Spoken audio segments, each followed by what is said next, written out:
beautiful souls. I am here today again on my favorite spot on the hill. I hope the wind is not going to affect the sound. I've decided today, sorry you can't see my face very well, but I wanted you to see the view. I decided today to talk about what it means to be a nature communicator, what many would call a nature whisperer. But I don't really like the name whisperer because it feels like you're telling a secret or something that shouldn't be told. And I feel like it's time for us to really recognize the connection that we have with nature and our innate abilities as humans to be able to communicate with nature more fully than we do. And I think a big part of why we've lost that is because we've been shamed and ridiculed for that. And living in Canada, if we look at what we did to the First Nations people, taking children from their tribes and educating them away from their traditions, it was stolen from them in a way, you could say, and in that process taken from all of us. And as the author of Conversations with a Tree, I'll put the link to that below. It's a beautiful book of messages from 2 different trees. I know firsthand how much wisdom nature has to share with us.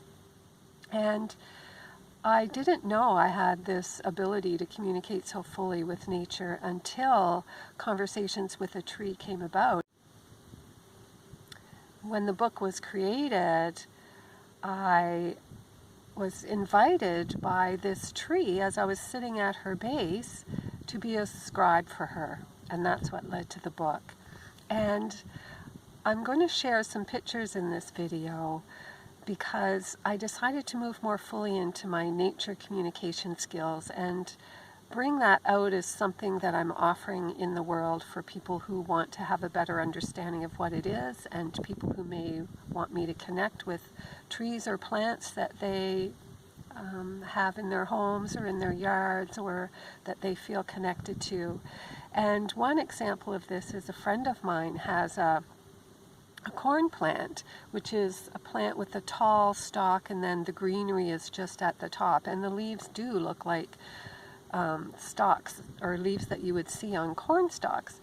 And she asked me one day just playfully to connect in with her corn plant.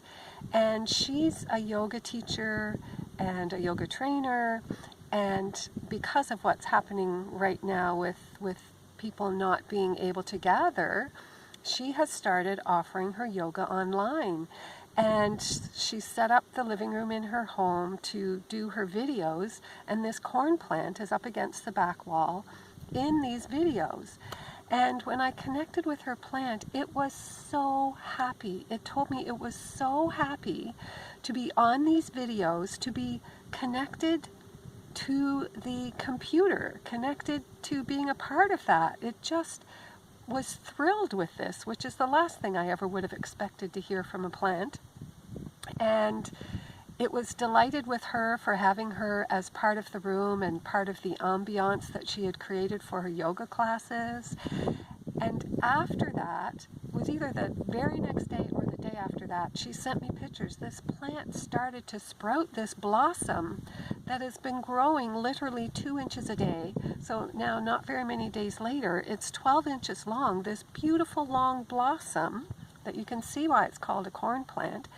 And it's like this plant was so happy, and then happy for me to recognize and be able to relay that information to her, that it just burst forward into this great bloom. She's had this plant for years and she's never seen it bloom. And I think the fact that it happened so quickly after connecting with the plant is no coincidence. So, that to say, there is so much about nature that we just don't realize. And I'll just pause here and show you those pictures of the plant being on TV, you could say, being on YouTube, and the flower that bloomed afterwards as well.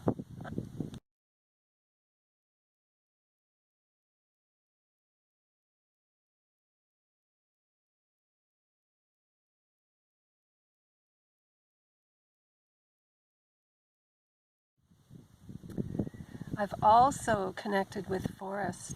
Someone that I know was considering buying a piece of land that was treed. It was in a small town, and they were afraid that someone would buy it and put a subdivision in, and they loved being able to go into this forest and for people to have this space where they can go for a walk and be among the trees. And so I went to visit this forest, and I actually learned that the trees were very unhealthy there. They were very unhappy, very unhealthy. I actually don't think they're going to live for very long. And I relayed that to him, and he asked what it was about. And when I checked in, and it was obvious that there was too much water, but when I checked in, it's like there was a system, a water system, going very close to the surface underground where this forest was, that was really creating an unhealthy environment for these trees. So it wouldn't have been worthwhile for anyone to invest in wanting to protect this forest because it just wasn't going to last. So that's a couple of examples of what nature communication can do as far as gathering information and connecting with plants and just knowing what they're like. And there are many stages to evolution, and I believe being a plant is simply one of the stages of evolution on this planet. When you experience being a plant or a tree, it's just a different way of being in the world.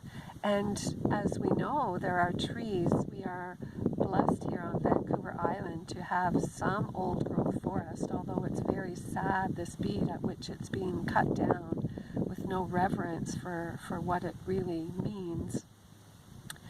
And I stand at the base of one of these 500-year-old trees, and there are trees that are older than that here, and I'm humbled because I know that this being, this tree, has been on the planet so much longer than I have, has seen so much more than I have, and I know from gathering information from the trees for conversations with a tree that they have wisdom, they know what's happening, they know what's going on, they see it all. They have access to the divine because they connect with the field where the trees have told me all information comes from. And even our memory, I believe, is stored in the field, and our brain is more of an antenna for us to retrieve that memory, which makes perfect sense when you think of people like myself who are highly sensitive and tune into the mass consciousness. How does that happen? Because it's in the field. We're tuning into the field. And we all do it, and some of us are just more inclined to be able to connect with that than others. I think that's related to our life purpose and what we've come here to do. So I wanted to share this and to let you know as well that the trees have so much loving kindness for humanity. And if you're going through tough times in this time of the coronavirus, if you're able to get to trees, I really have a lot of compassion for people who aren't even supposed to be leaving their houses at this time, because that confinement can be very restrictive. And yet we can use our imaginations and go into meditation and imagine yourself in meditation, going into a forest, being in nature, and let yourself be immersed in that. And science has proven that the mind, the subconscious, doesn't know the difference between imagination and reality. So it really is like you're taking yourself on a little forest or nature vacation when you're doing this kind of meditation, where you allow your imagination to go. And if you have the liberty to be out among the trees and out in nature, just lean against a tree, your whole back, your spine, your head, and just see how you feel in your body. You might feel your heart start racing. You might feel yourself relaxing. There are many responses, but whatever these responses are, it's your body receiving from the tree. Very often trees have cleared my energy field, and so my heart will start racing very quickly. one time I was even having to kind of hyperventilate to manage it, and the tree told me it was clearing the electromagnetic field out of my body. Another time a tree was clearing coffee out of my body because I had been asked to give up coffee and had gone a few days with having a coffee. So know that the trees can help our well-being, there's no question. And they also give off pheromones and chemical phytons that interact with our body and bring us reduced stress, help to calm us down, helps children with ADHD. There are many, many benefits of being among the trees, and one of the biggest ones is to reduce stress. And stress is the underlying cause of more than half of all illness. I think the percentage is much higher than more than half.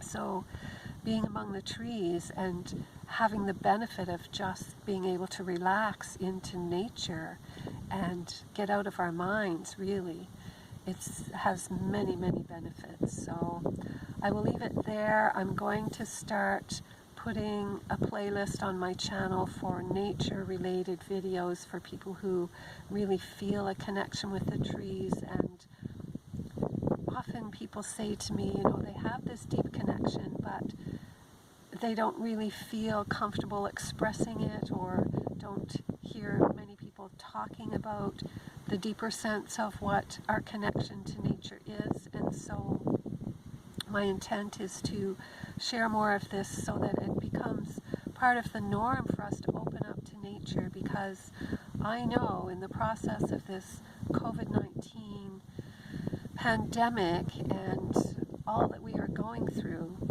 we are also being elevated into our higher frequencies, and it's a great opportunity for us to be all that we've come to be, to know the fullness of who we are as human beings on the other side of this.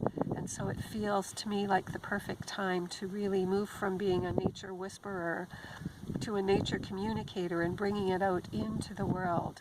So more and more of us who really have that deep connection can feel more comfortable sharing it and expressing it to others and making it more normal for us, because it really is normal for us. And I'll share one more story. This just came to me. I have a friend who has a grove of trees on a trail that really call out to him, and he loves being in this grove. And so he took me to visit the grove, and I didn't feel much when I was there, so I decided when I got home to connect in and just see if there was any message for him. And the trees told him in the message how much they appreciated his energy and his nature, and that they were there for him in a sense, and that he could invite them to come home with him. And he did that, and he had the most amazing experience, because there's a lot of energy in his home, and he saw these trees anchoring into that energy and then growing and growing and growing.